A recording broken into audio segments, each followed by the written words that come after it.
Universo Diverso, com Luciana Neri.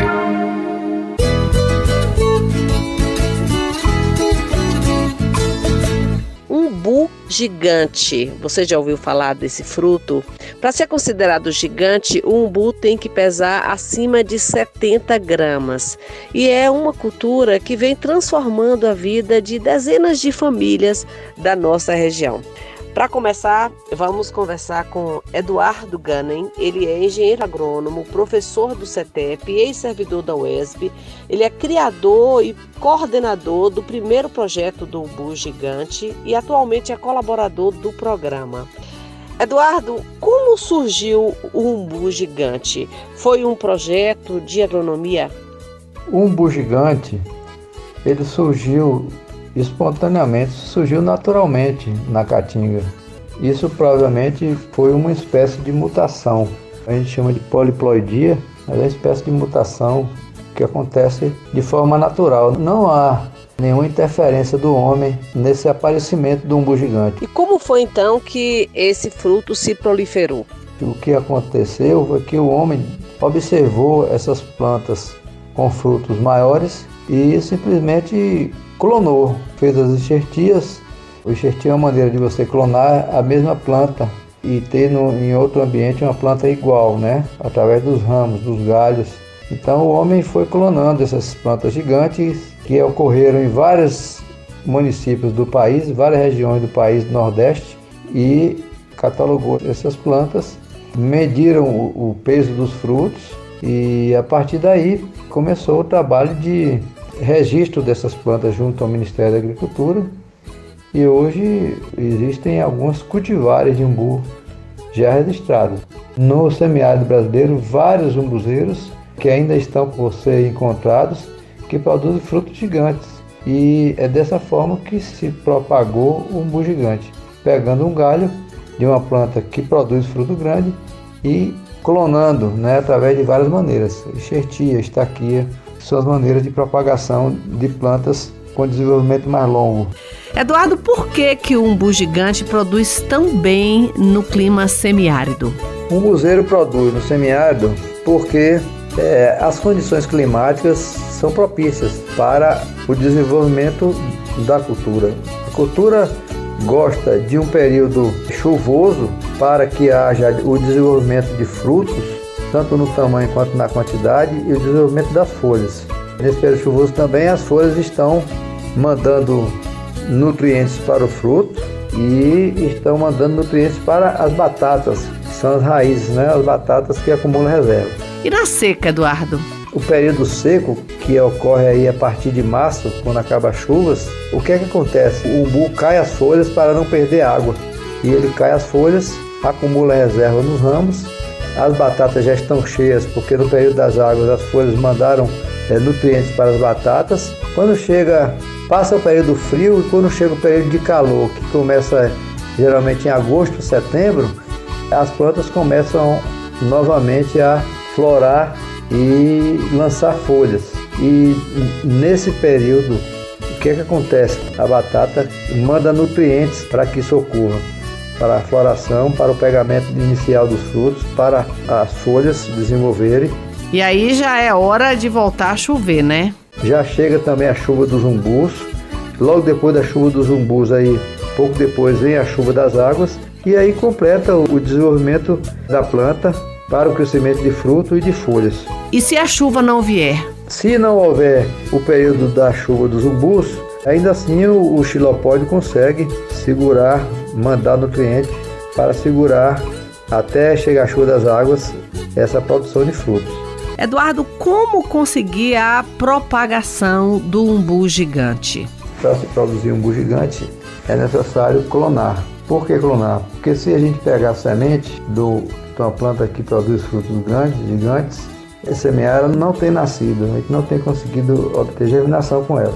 A outra coisa é que a semente demora muito para ela começar a produzir, em torno de 10 anos.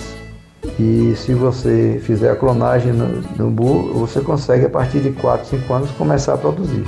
Vamos citar outras características importantes dessa cultura, Eduardo? Outro fato importante para falar do umbuzeiro é o espaçamento. espaçamento do museu varia de 10 por 10, com 100 plantas por hectare, até 5 por 5 por 5 em triângulo, que daria 462 plantas por hectare. Se a gente considerar um espaçamento intermediário de 8 por 8, a gente teria 156 plantas por hectare. Eduardo, em termos de espaçamento, né, quais as vantagens do umbu gigante, ou como vocês chamam, né, o umbu tecnicamente formado, para o umbu comum, né, esse que a gente conhece, esse umbu espontâneo, vamos dizer assim, no que tange principalmente ao espaçamento? No umbuzeiro tecnicamente formado, 31 vezes mais plantas.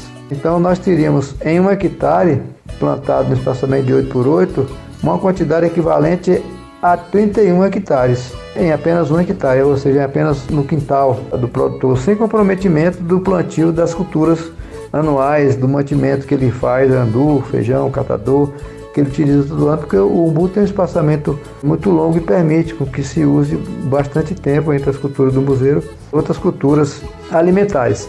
E quanto à produtividade e à lucratividade do umbu gigante, Eduardo, como é que ele se comporta? Se a gente pensar aí a produtividade de 1.000 quilos por hectare com 7, 8 anos no início, a gente teria, ao preço de R$10, em torno de R$10.000 por hectare. Quando chegar aos 15 anos que o umbu atinge a plena produção, estaria produzindo mais ou menos 15.000 quilos por hectare, vendendo a R$10, e ele teria uma rentabilidade bruta de R$150.000 por hectare. Não existe nada no semiárido de sequeiro que consiga uma produtividade maior do que essa, uma rentabilidade maior do que essa. Vamos conversar com um produtor de umbu gigante. É o Zé Dilé, que ele é produtor de umbu gigante de Anagé. Zé, qual a importância do umbu gigante, dessa cultura, para a sua vida? O umbu gigante é tudo aquilo que o agricultor precisa para se afirmar no seu canto. No meu caso, que eu viveria viajando sempre direto, eu vou para São Paulo 2 vezes para São Paulo no ano, né? Ia chegar um momento que eu não ia aguentar mais estar viajando. Até porque a idade ia chegando e a gente ia se atrofiando, né? E o umbu gigante apareceu na minha vida assim como uma afirmação, uma garantia no campo. Tudo aquilo que o agricultor precisava de afirmar foi isso que eu vi no umbu gigante, no cultivo do umbu gigante. E por que Zé, que a cultura do umbu gigante é tão importante? Por ser uma planta resistente, né, a nossa caatinga, e ele, por ser um fruto de um proporcional muito grande, é sempre uma lucratividade a mais nas vendas. Então você avalia essa experiência com o umbu gigante como bastante positiva, né? Eu abracei essa causa e não estou arrependido, e faria 1000 vezes, né? E luto para que a comunidade tenha, assim, pelo menos uma visão. Alguns produtores alegam aí a demora no ciclo, né? Até o produto pronto para venda, como um ponto fraco dessa cultura aí do umbu gigante. É difícil a gente plantar umbu e esperar 5 anos produzir. Para algumas pessoas é muito difícil, mas eles têm que acreditar, é uma garantia. Eu sou a prova viva, né? Eu sou uma prova viva disso aí, porque o umbu gigante dá lucratividade, sim.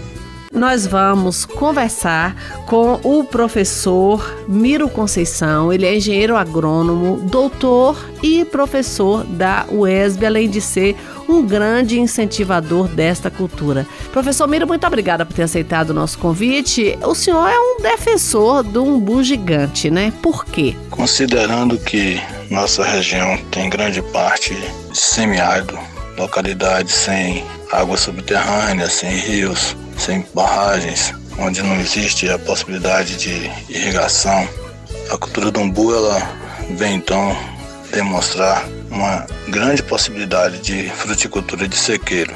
Mas o umbu não é assim uma novidade na nossa região, não é, professor? A produção de umbu ela já é comum em diversas regiões, mas sempre um umbu de extrativismo, colhido de qualquer forma, derrubando no chão, sem um cuidado maior. E a gente precisa então aprimorar. E o que o umbu gigante representa para a economia da nossa região, professor? O aparecimento dessas frutas, tido como gigantes, árvores que produzem frutos maiores, trouxe então uma grande perspectiva, a perspectiva do cultivo e a possibilidade de uma renda muito interessante para as famílias de agricultores familiares. Então, se cada família tivesse uma pequena área de umbu E quando se diz uma pequena área, uma área de um campo de futebol plantado de umbu e bem cuidado, isso aí tranquilamente pode garantir uma renda que representaria 2 salários mínimos por mês para aquela família. E isso em termos de comunidades rurais, em termos de semiárido no interior da Bahia, mesmo no interior do Nordeste, é uma renda muito interessante para uma família de agricultores familiares. Considerando ainda que seria parte das rendas, a família ainda poderia ter outras atividades. Dessa forma, a gente acredita que um grande impulso na economia regional pode vir a ser dado a partir do momento que a gente tenha diversos plantios, a partir do momento que as pessoas tenham realmente aprendido e se dedicado a cultivar o umbu gigante. Muito obrigada, professor Miro.